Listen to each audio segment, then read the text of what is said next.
दुनिया में बिना किसी कमाते पुरुष के जीवन बिताना कितना मुश्किल होता है और ख़ास करके किसी गृहिणी के लिए। ये बात कुछ महीनों पहले ही विधवा हुई मीना से बेहतर कौन जान सकता था। एक्सीडेंट में पति के मृत्यु के बाद मीना पर तो जैसे दुखों का पहाड़ टूट पड़ा था। मीना को 2 बेटियां थीं जिसका पालन पोषण और पढ़ाई की जिम्मेदारी अब पूरी तरह से उस पर आ चुकी थी। उसके पति की थोड़ी बहुत सेविंग्स थी जो कुछ ही महीनों में अब शून्य होने को आई थी। भगवान जैसे उसकी कड़ी परीक्षा लेने पर तुला था, क्योंकि ले देखकर उसके पास एक ही कमाई का जरिया था जो थी उसकी गाय, पर अब वो भी बीमारी से मर चुकी थी। मीना को दिन रात बस यही चिंता सताने लगी थी कि अब आगे का गुजारा कैसे होगा, कैसे मैं अपने दोनों बच्चियों को खाना खिला पाऊंगी और कैसे उनको कपड़े लत्ते दिला पाऊंगी या स्कूल भेज पाऊंगी। दिन रात की चिंता में मीना का चेहरा मुरझा रहा था, जो साफ साफ देखा जा सकता था। मीना के कई सारे पड़ोसी थे, मगर वह सिर्फ नाम के थे। किसी ने भी अपना पड़ोसी धर्म नहीं निभाया था।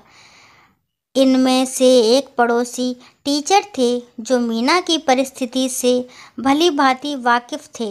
एक दिन इस टीचर ने मीना को अपने पास बुलाया और समझाया, देखो मीना, कुछ दिनों के लिए अगर मैं तुम्हारी मदद कर भी दूँ तब भी इससे तुम्हारा कोई भला ना हो पाएगा।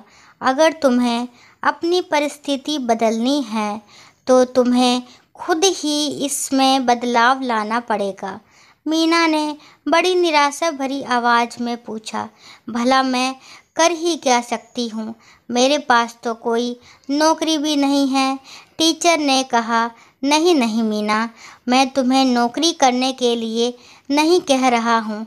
मैं जानता हूँ कि तुम कढ़ाई बुनाई का काम बहुत अच्छा करती हो। बस इस काम में अपना मन लगा दो। जितना ज़्यादा कर पाओगी उतना ये काम करो। इसके अलावा तुम बाकी फालतू के खर्चे जैसे कि चाय का खर्चा कम कर दो। इसकी बजाय तुम लोग दलिया का पानी उबाल कर पी सकते हो। इससे चाय से होने वाले नुकसान से भी बचोगे और दलिया का पानी जो सेहत के लिए अच्छा होता है, ये तुम्हें और कई बीमारियों से बचाएगा। और इस तरह से तुम थोड़ा थोड़ा पैसा बचाकर अपने लिए फिर से गाय खरीद सकती हो और अपनी रुकी हुई जीवन की गाड़ी को आगे बढ़ा सकती है।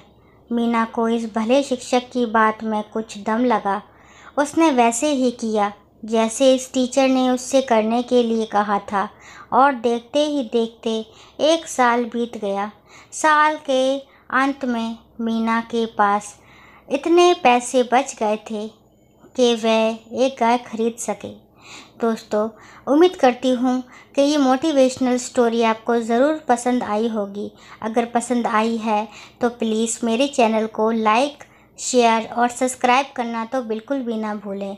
और इस स्टोरी को लास्ट तक सुनने के लिए थैंक यू।